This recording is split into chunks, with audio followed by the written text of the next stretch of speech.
Okay, there it goes. Okay, so last time we finished chapter 1. And moving on now to chapter 2. The first bit of chapter 2 is a bunch of definitions. I do think this stuff's really important. A lot of students misunderstand what a function is, for example, and we're going to really need to have a very crisp and precise understanding of what a function is.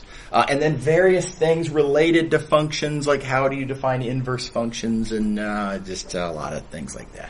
Okay, so starting off, what is a function? A lot of people think a function is a formula. Not so. That's part of the story, but it's really not enough. So in particular, a function is a trio. It's three things together. You need all three things to define a function. Real. Okay, so specifically, those three things are, you need a domain. That's where the inputs to the function come from. You need what I like to call a target. And that is where the outputs from the function go to. Right? So these are pretty natural. Where do you get the inputs and where do the outputs go? Right? These are sets, and the domain and the target, therefore, are in some sense two of the three things that you need to define a function. Okay, then yes, there is a third thing. That third thing is what a lot of people think of as the formula. It doesn't technically have to be a formula. What it has to be is a precisely noted rule of, given an input, how exactly do we identify the corresponding output. Right? So it could be a formula. It could be something else. Okay, so here is a function, natural log. This is a function because we have a domain noted. Right? We have a target noted. By the way, this notation, we'll be using this notation a lot. Function name, colon, domain, arrow, target. The idea is, the way you're going to kind of read this in your mind is, hey, I got this function called ln. Let me tell you about it now. Here's where the inputs come from, and then the function sends those inputs, thus the arrow, into this target. Right? So anyway, very common notation. So we have a domain, we have a target, and we have a rule of assignment. The rule is we take the natural log of that input from the domain, and that will give us our output, which lands in the target. So, function. Okay. All right. Now, here's another example. There's a function. It's what I'm going to call the student ID function. Seems a little silly, but it's a function, to be fair, because this function is going to be defined for every student, let's say at Duke. And it is always going to have values that are integers. And the rule of assignment for this function is whatever student you give me, whatever their student ID number is, that's the value of the function. And notice that for every student, right, there is a well-defined student ID number, and that is always an integer, to my knowledge. Okay, so that is a function. Now, I'm going to draw your attention to two other functions here, also defined by student ID. All three of these functions are defined by student ID, but these are three different functions. So, look at F and G here. Now, again, casually, we would say, oh, well, yeah, look, it's student ID. So, what's the diff? We're looking at the ID numbers for the students. Well, formally, to be fair, technically, these functions have different targets.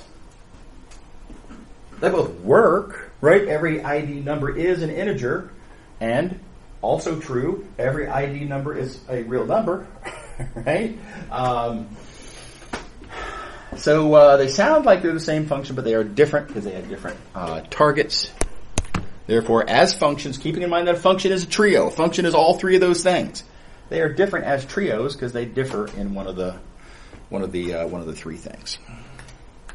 Now, why is this important? Why is this Isn't this kind of just much ado about nothing?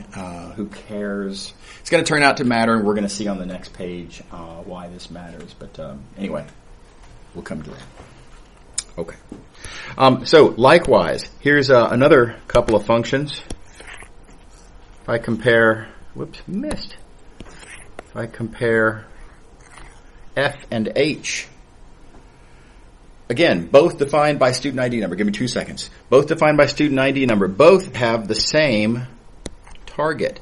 But these two functions have different domains. F is defined for all students at Duke. H is defined only for students in this class. So again, as trios, functions being as they are trios, F and H are different because they differ in the domain. Yeah, you had a question. Yeah, I'm kind of confused by like what target means for like, especially with the F and G scenario, because like if R is like a subset of Z, then like wouldn't F and G have like the same? Well, so R is the collection of all real numbers, yeah. Right? So Z is a subset of R. Yeah, sorry. Yeah. So again, these two functions, they have the same domains, right? And they have the same rule of assignment. Right, they're both defined by student ID number, so they agree in a lot of ways. But as trios, they're different because the set of all integers is a different set from the set of all real numbers. Now, what you're asking is how could we possibly ever care about this? Perhaps. It's sort of more like if all student IDs are integers. Yes. And like Z is the subset of R. Yeah. But everything fits into Z. Yes. Then wouldn't everything also fit into R? I'm just wondering. It does fit. I mean, yeah, for sure. I mean, and that's, it is one of the rules that every output value does have to land on the target. So every student ID does have to be an integer, and yes, they are. Every student ID number also has to be a real number, and yes, they are. The fact that there is in some sense more wasted space here, yeah, okay. Well, to be fair, there's wasted space here. Nobody has a 375-digit ID number. Nobody has a negative ID number, right? There's lots of wasted space here, too. It's a little more, a little less, but the fact that this one's a subset of that one, they're still different, is the point. Yeah. Is that cool? Yeah. All right. Okay, now here's some related terminology and stuff that just kind of has to get said. And I'm sorry, this takes a certain amount of time to just say certain things and define certain terms. We need to distinguish the set of... I need to space this out a little bit more too. We need to distinguish the set of actual outputs from the function, called the image, from the set where we simply require that the outputs land, called the target. So these are different. The target and the image.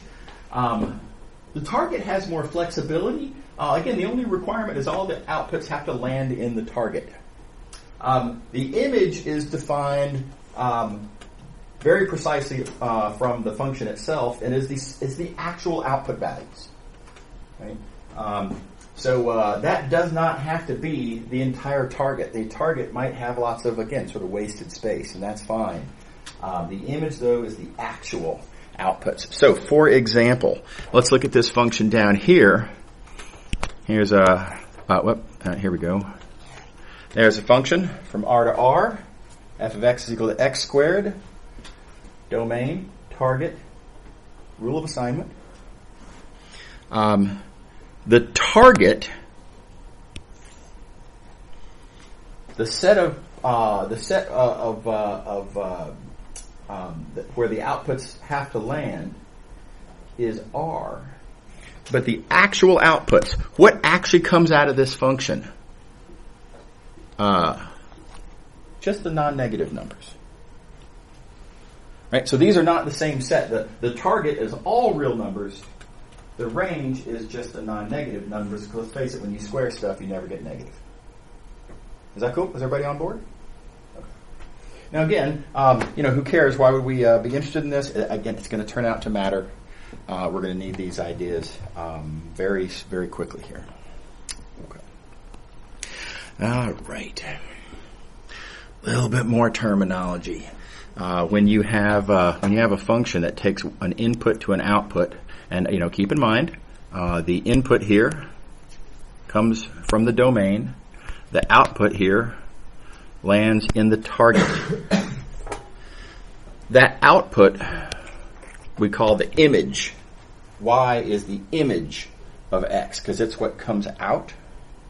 Turning it around backwards, if you will, we say X is a pre-image in the sense that it's what comes before the image. It's the thing that which you then plug into the function results in the image. Thus, if you will, before the image, and thus the term pre-image. So we say Y is the image of X, and X is a pre-image of Y. It's just lingo to talk about the relationship between input values and output values. How's that? Is that all right? Yeah, just lingo. Okay. All right. So every function, every point in the target is going to have a certain number of pre-images. So let's look at, for example, this point here. Oh, notice, by the way, I've drawn a bunch of functions. These are kind of just figurative functions. I didn't write down formulas here. I wrote down just kind of arrows and dots and stuff because I don't want to get lost in algebra. What we're talking about here is not about algebra. It's about just definitions. So I don't want I think the algebra would be a distraction. So if you were to have a function where this is the domain, there's 4 points in my domain, this is the target, there's 3 points in my target, and if the arrows represent where points go to, what the function does, right? And now let's think about this point. That point, I'll tell you what, I'll use the colors like I did. That point is the image of this blue point. So the blue is the pre-image of the green. Okay. All right, and that's nice. Here's another point. Let's look at that one. That green point is an image. The thing is, it's an image of a couple of points from the domain. Said differently, it has 2 pre-images. Both of these points here are pre-images of that green point, because both of these points, when you put them into the function, they land on that same green point. Is that good? Okay. All right. Side note. Sometimes when there's more than one pre-image, we refer to the set of all of the pre-images as the pre-image. Right? So, because I can't say the pre-image in reference to just one of the points, because there really are 2 of them. So if I say the pre-image, I'm talking about the set of all of them. Okay. All right. So, ready for a little bit of lingo. This function that I have drawn here, this function is what we call surjective, otherwise known as onto, because every point in the target has at least one pre-image. At least one pre-image, right? You can just go down the list. Every point in the target. This has 1, this has 2, this has 1. Every point in the target has at least one pre-image. That's what surjective means. Okay, now you'll notice furthermore, this function is surjective. And this function is surjective. The other 2 are not. Right? This function here is not surjective because this point over this lonely little point here does not have at least one pre-image. It doesn't have any pre-images. Ditto, failure there and failure there. So these 2 functions in the middle, not surjective. Yeah, everybody good? Okay. All right. Now let's look at this next function here. That function, I'm going to use this to define a different related concept. Again, I'm going to be looking at every point in the target. And what can I say about this function? All of those points in the target, every point in that target has at most one pre-image. And again, you can just go down the list. This has 1, this has 1, this has 1, this has 0. None of those numbers are bigger than 1. Every point has at most one pre-image. So this is what we call injective, otherwise known as one-to-one. So this function is onto. This function is 1 to 1. Notice this function here, not 1 to 1. This function here, not 1 to 1. But this one is 1 to 1. Yeah. Is the domain the same thing as a preimage, or are they like nuanced? No, domain is a set that's defined for the function. Right? So a preimage depends on what point in the target are you pulling back in some sense. Right? So the domain, if we look at this function right here, the domain is this whole thing.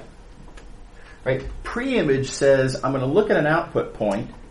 I can't talk about the preimage of the function. That's not really a thing. But the preimage of a point is all the points in the domain that actually land then on that point.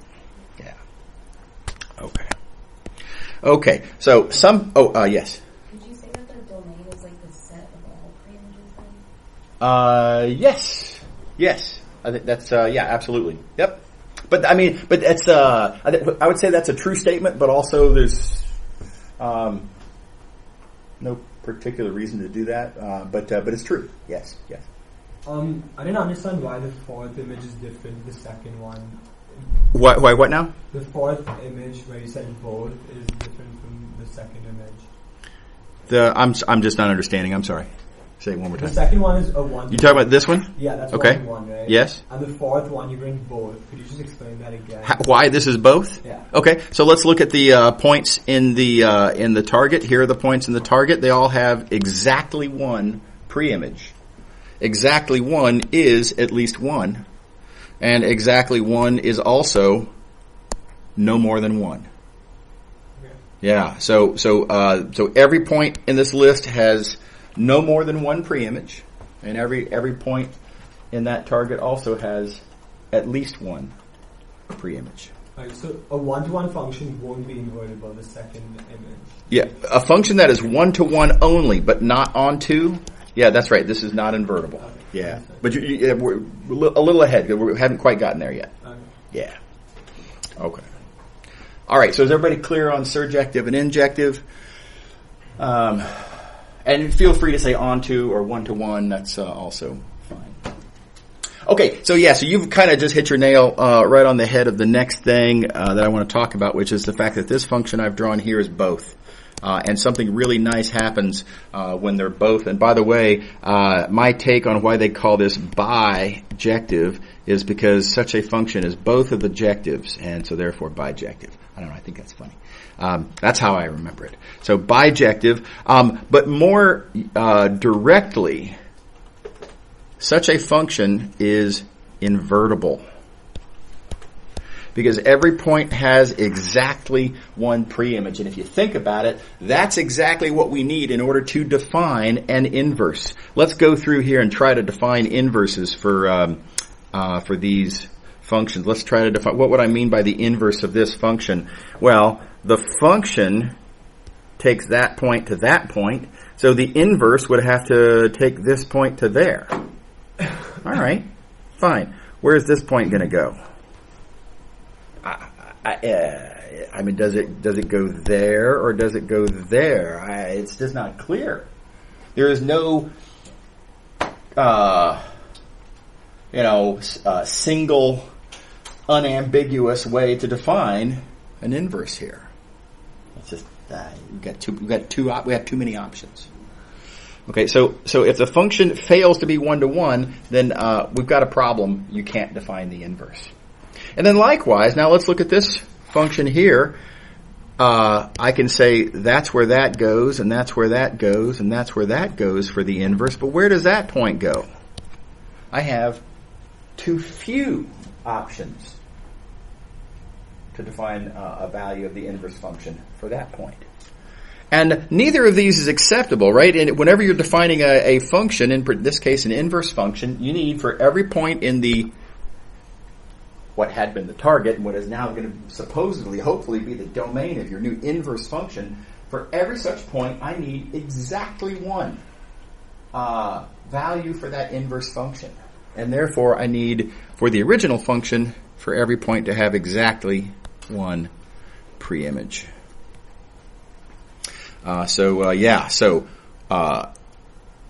injective and surjective together adds up to invertible. Okay, let's see some actual functions here and let's get our hands dirty. Here is a, start off with an easy example. There's a function, and again, I remind you, domain, target, rule of assignment. Remember, a function is a trio, right? This function's not invertible.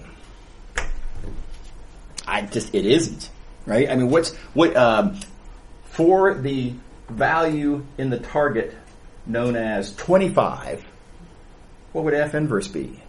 Is it 5 or is it negative 5? Well, it could be either. I have maybe a personal preference between. I like one of those numbers better than the other, right? But the inverse is not uniquely defined, so not invertible. And arguably worse, what would f inverse of negative 9 be? We have no options. Doesn't work. So not invertible. You can fix it, though, by just thinking more carefully about the domain and the target, and here's how you do it. Now notice, again, different function, different domain, different target. Same rule of assignment. Yeah. And again, if you're sloppy about it, it's tempting to think, come on, they're kind of the same function. No, they're the same formula. They're different as functions because they're different as trios because they have different domains, different targets. This one is invertible. Because for every point in this target, there's exactly one preimage. And therefore the the inverse is well defined. And side note, there's the inverse. That's the inverse of that, what you might call the invertible square function. How are we doing? Everybody on board? So, by the way, this is my first answer to the question of who really cares about all this domain and target stuff. Well, you have to really care. If you want to talk about inverting functions ever, right, then, you can't even talk about inverting a function unless you're clear on what the domain and target are, because that introduces liabilities that you're responsible for in inverting the function. Okay.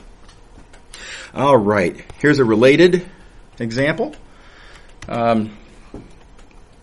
If you just look at this formula by itself, and most of the time, forget about this example in particular. If you just do a little math here and there, and someone says, "Hey, f of theta equals sine theta," you'd probably figure, this is defined for all values of theta,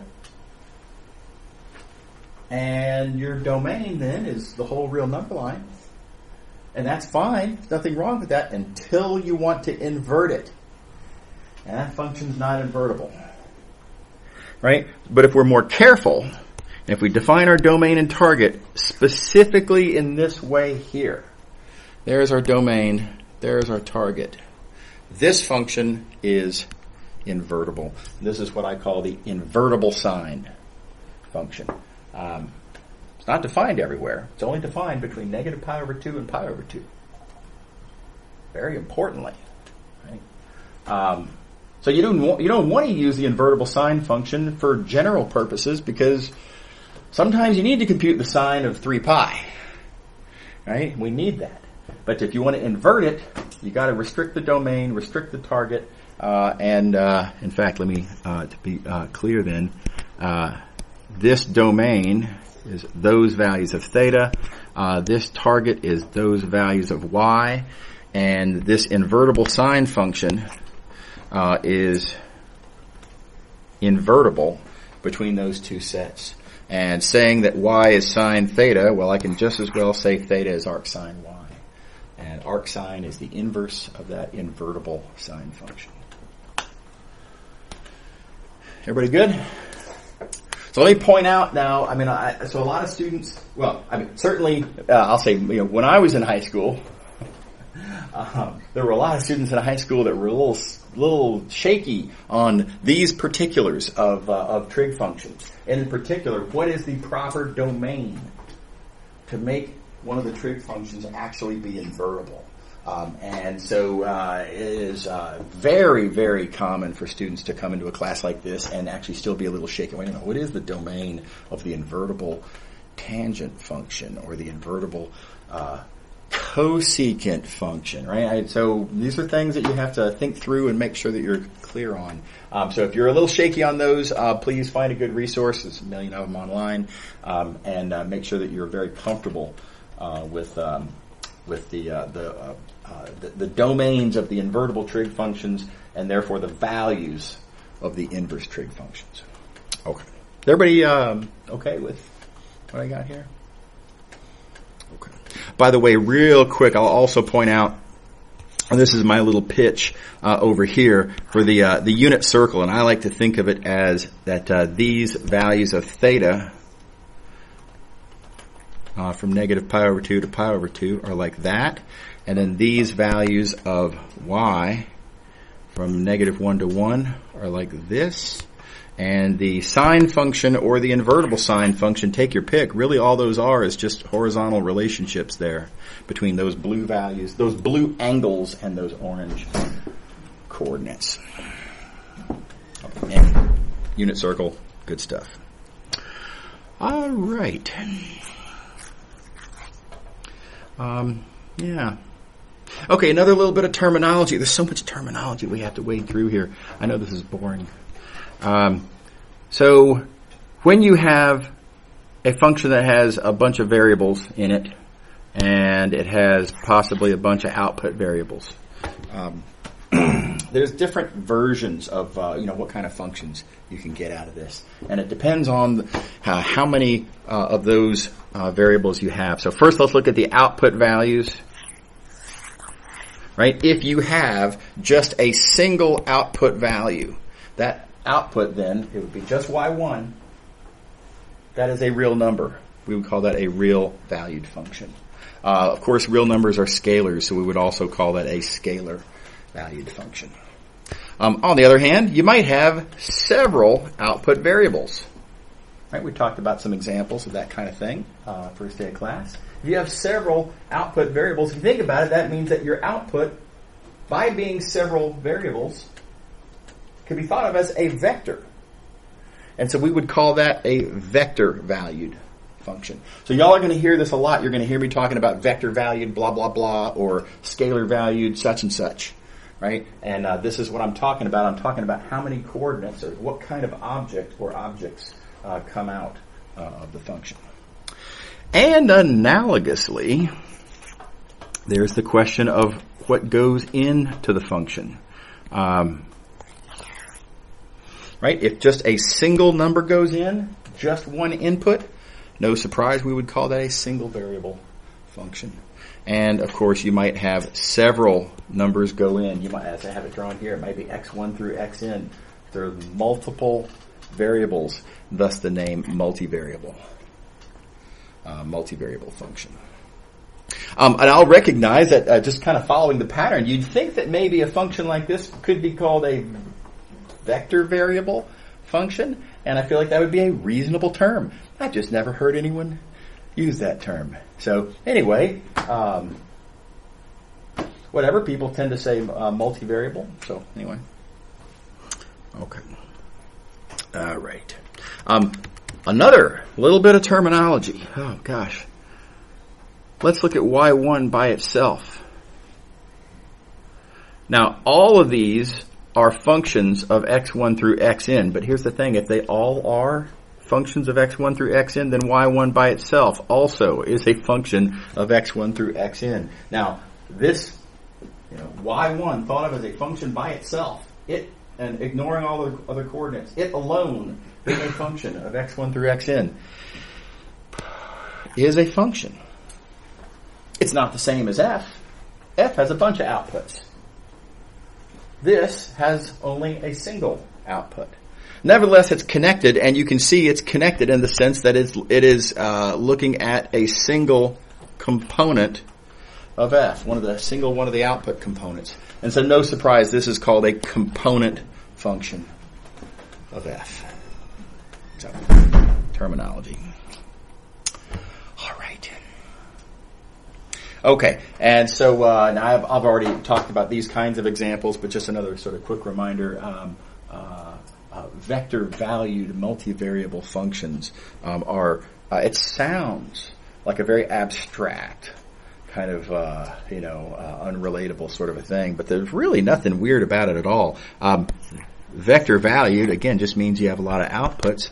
Multivariable just means that you have a lot of inputs. And so here's an example of a vector valued multivariable function. Again, sounds scary, but we're just talking about the weather.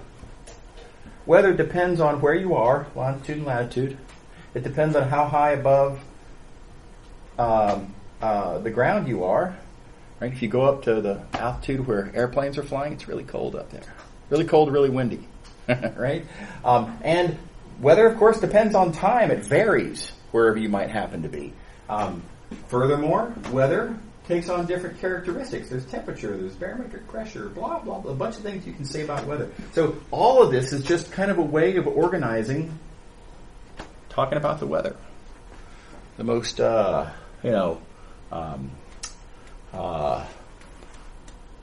pointless of water cooler conversations, right? Just trivialities. But it's a vector valued multivariable function. Okay. All right. Okay, so now how do we draw pictures of functions? This is we're going to see some stuff that looks familiar. We're also going to see some stuff that is probably unfamiliar. First kind of picture that I want to talk about is called a graph. Colors. The graph of a function. Y'all have heard of graphs before, I'm sure. I want to emphasize that the graph of a function is one way. It's one, process by which you might generate a picture of a function. Very importantly, it's not the only one. And in a lot of situations, it's not the best one. So it's one of many choices for how to draw pictures of a function. And I've counted in the past how many different kinds of procedures we're going to have for drawing pictures of functions, depending on the kind of function it is. And I think it's something like 6. Something like that. It's a lot. There's a lot of different kinds of pictures, and we're going to see like 3 or 4 of them today. I think it's 4. We're going to see 4 kinds of pictures today. Time dependent, either today or Monday. At least 4. Okay, so what is a graph? If you have a function, keep in mind domain and target are part of what a function is. Okay. If you look at the domain, all of the points in the domain, let those coordinates of those points in the domain be the first few coordinates. Look at the output value. When you plug such a point into the function, that output will be in the target. Let that be the next few coordinates. Then for every point in the domain, you'll have both those coordinates and then combined with the coordinates of the corresponding output point, you will have then a point that if you count the arithmetic, well, there's n input coordinates, there's m output coordinates. Altogether, then, you're going to have a point with n plus m coordinates. That'll be then a point in n plus m dimensional space. And the collection of all of those is what we call the graph of the function.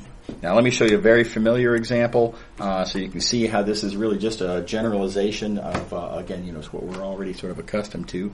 If you have a single variable function, right, for every input from the domain, make that the first coordinate. Look at the corresponding output in the target, make that the second coordinate. You might say for each input point, namely for each kind of point along the x-axis here, you're going to compute the value of the function. That value of the function is then going to tell you how much to go up, because it's the second coordinate. And then all together, these give you the coordinates of a point in R2. Wait, that's weird. We only have one input. We only have one output. This is a single variable function. But graphs live in a space that adds all of the coordinates, both the input and the output, into the same point. And so even though this is single variable, it gives us a point in two-dimensional space.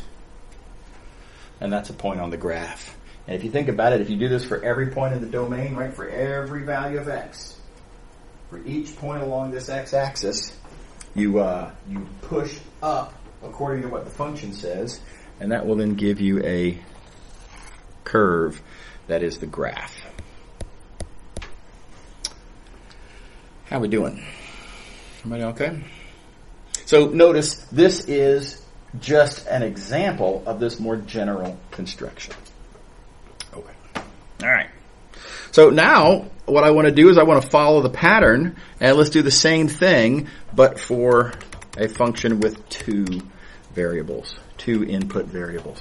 Okay, so our domain is R2. I'm going to look here at the XY plane. Those are going to be the first two coordinates of points on our graph. The inputs, X and Y, those are the inputs to the function. Right? The output is Z, a real number, as this function, right? This is a function from R2 to R1, so the output is a real value. That is the third coordinate. The value of the function is that third coordinate. And then notice we get points in space. We get points in 3 dimensions, which again, seems weird. The domain's not 3-dimensional. Target's not 3-dimensional.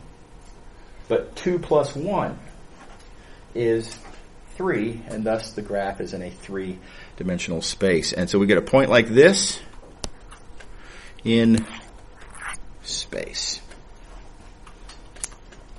Furthermore, for every point in the domain, this 2-dimensional domain, right? For every point in that 2-dimensional domain, the function just tells you in some sense how far to push it up. And so if we have a 2-dimensional domain, if we just kind of lift it, but we're going to be lifting it kind of different amounts in different places depending on what the function says. The 2-dimensional domain, it started off 2-dimensional, and when you just kind of lift it and maybe kind of bend it a little bit or something, you'd expect it to stay 2-dimensional. And so notice that the graph itself is a surface. It's itself an intrinsically 2-dimensional thing, right? It doesn't have any thickness, it doesn't have any volume. It's a 2-dimensional thing because the domain is 2-dimensional. Okay. What do you think? Pretty happy? Okay. All right. Okay, so this is called the graph construction. There's a lot of really good stuff that you can do with graphs. I have nothing against graph. Oh yeah, go ahead. Sorry.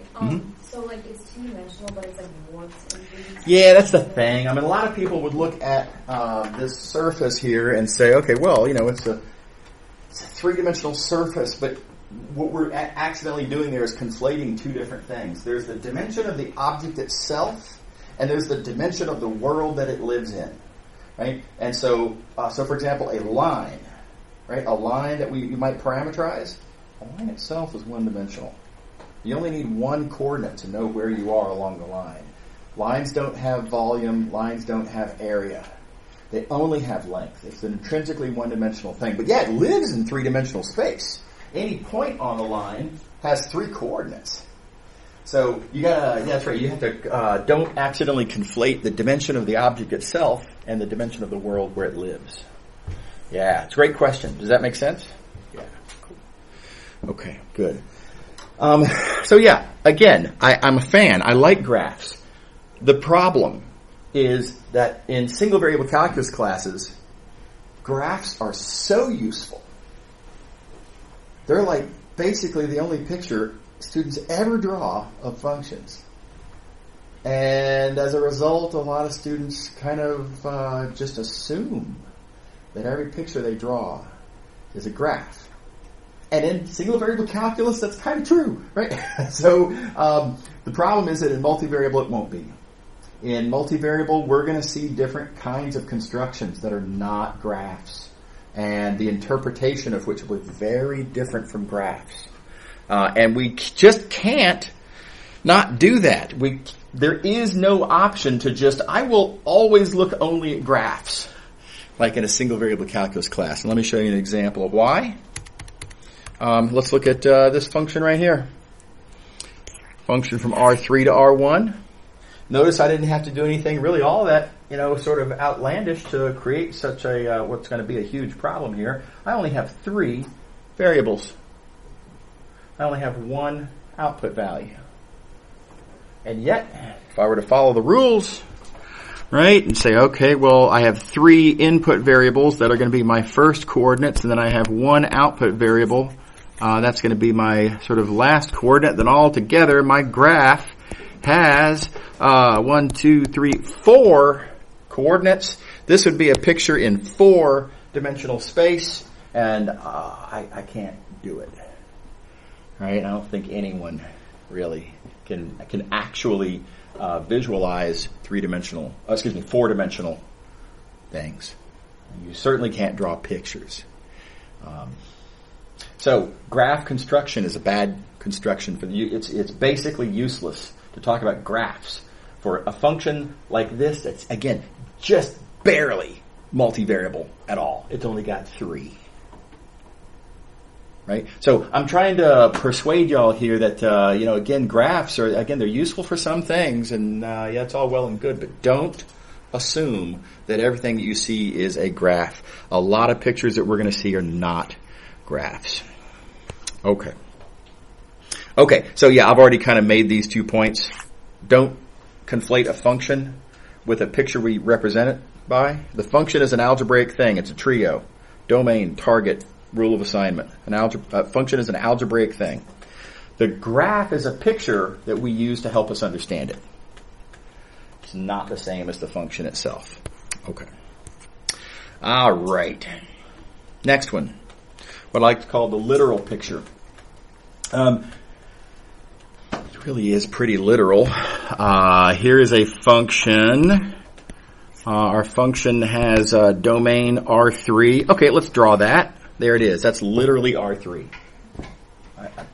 A picture, anyway, of R3. It takes values in R1. Okay, there's R1. I've drawn a picture of sorts, anyway, of R1. And what does F do? F takes points that are in the domain, and it sends them to images that are in the target. So the function is literally doing this. And so you might, for example, take maybe this point right here that I'm calling A, and you might imagine that point as landing then on, well, whatever that value is, F of A. So this is pretty literal, right? Domain, there it is. Target, there it is. The action of moving from one to the other, I kind of sort of drew that, right? I would argue that this is really kind of what a function most naturally looks like, in a sense.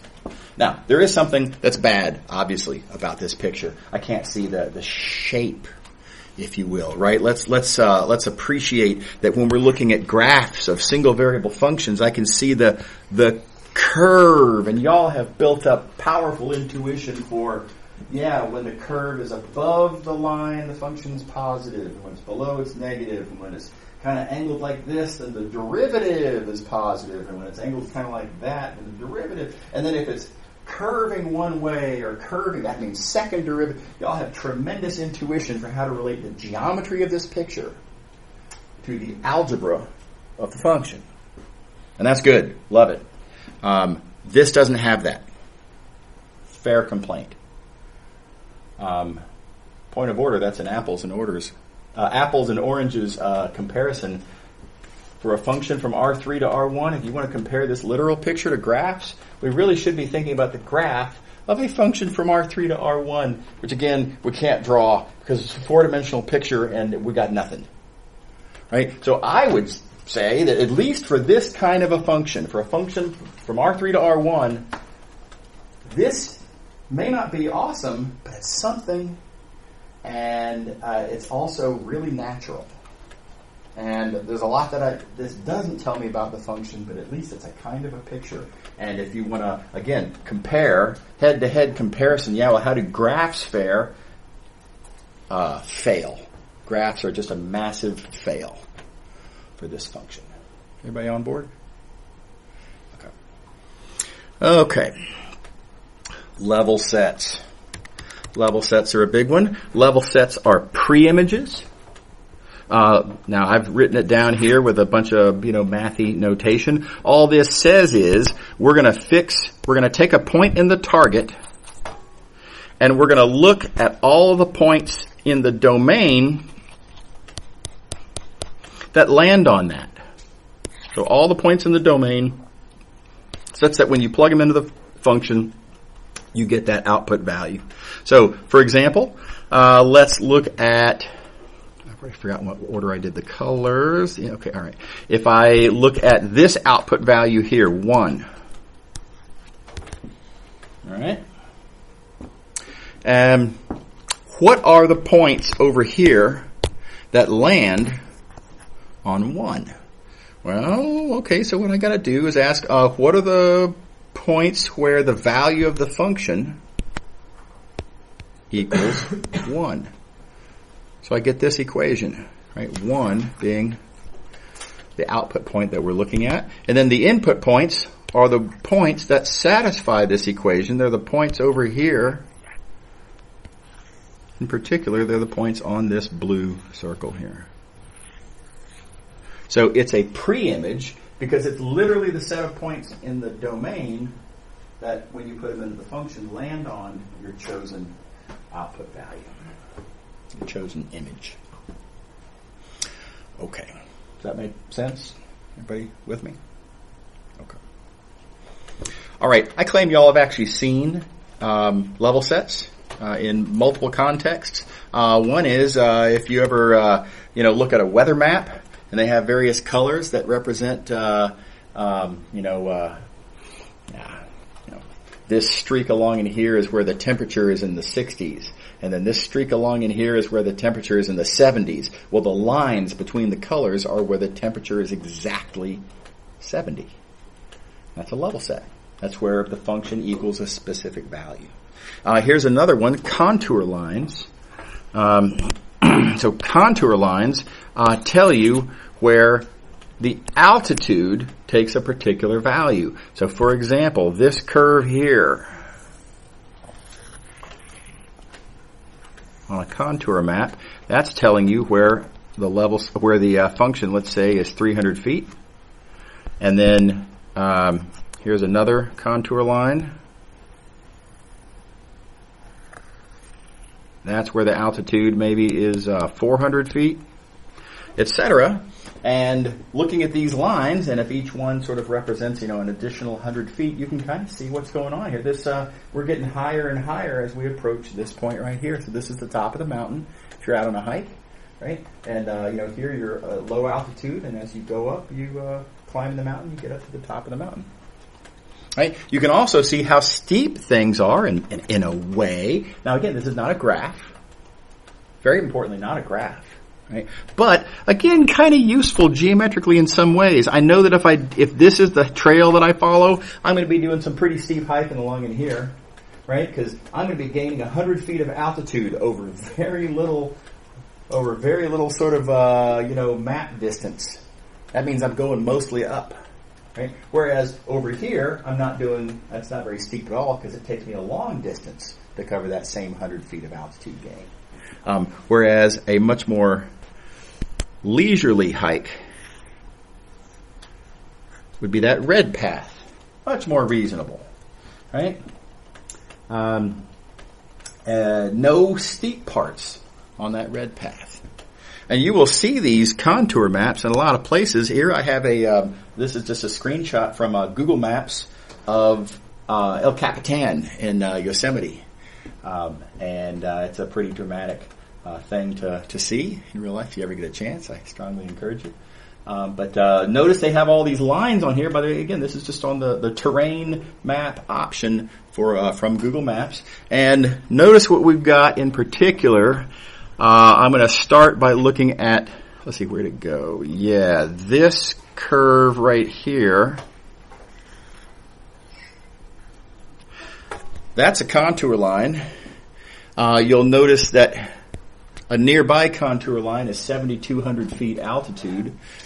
This yellow one, I believe, is 7,120. Weirdly, each one of these lines is 40 feet. That's just how they did it. Whatever. So that is 7,120.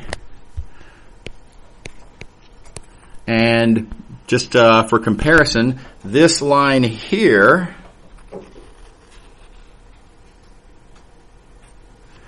is 4,400.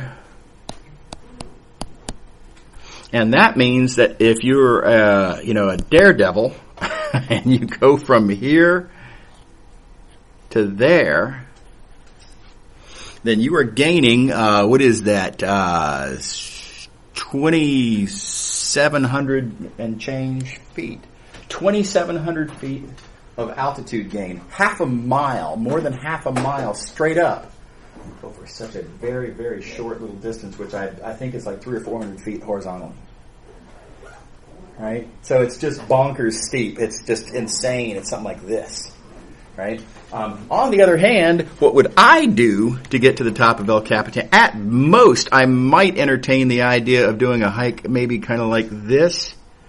Right? That would be much more reasonable. I would be scared of this portion right there. That'd be pretty rough hiking still. But at least it's not as bad as this insane stuff right here. That's super steep. So again, these are not graphs, but you can get good geometric information about what is it, what am I looking at, how does this altitude function look. I can get good geometric feedback from it, from these pictures, even though they're not graphs. Okay, all right, and we're out of time, so we got to call it a day. We will pick up here on Monday. Y'all have a great weekend. Real quick, I want to recognize and apologize for the fact that last I looked right before class started on GradeScope. The GradeScope item had not yet been created. I've sent an urgent request to the head grader to get that done. If the head grader doesn't get it done by 8 o'clock tonight, I'm going to go ahead and do it myself. I'm hoping to not do that because it'll kind of mess up the system a little bit, but we'll make do. Anyway, by 8 o'clock tonight, one way or the other, it'll be there. So apologies for the inconvenience, and don't forget homework 2 is due tonight. Okay, see y'all later.